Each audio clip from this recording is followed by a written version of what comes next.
Bonjour à toutes et à tous. Qu'il soit un en nous. Telle est la volonté de Dieu. Que nous soyons un en lui, Jésus, comme lui-même est un avec le Père.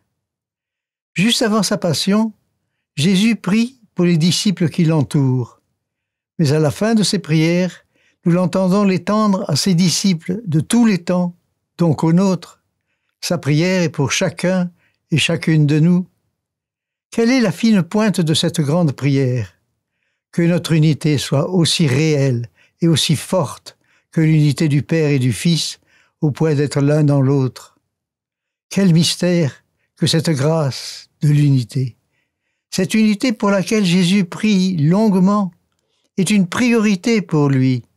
Il la vit et il veut, par amour, qu'il en soit de même pour ses frères et sœurs que nous sommes. Jésus, par l'Esprit Saint, poursuit actuellement son œuvre. Il nous enseigne que l'amour veut que nous soyons un en lui.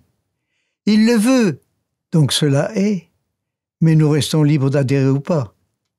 Cette grâce de l'unité nous institue toutes et tous pour témoigner à chaque être humain que Jésus l'aime comme il aime le Père et que le Père l'aime, aussi puissamment, aussi totalement.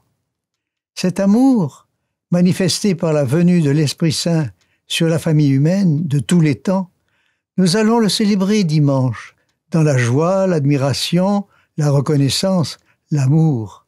Et l'amour, vous le savez, c'est le Saint-Esprit.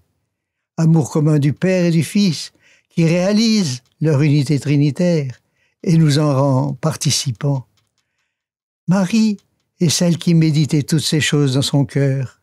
Demanderons-lui son aide et sa science d'écouter l'Esprit et de lui être docile pour notre salut et la plus grande gloire du Seigneur.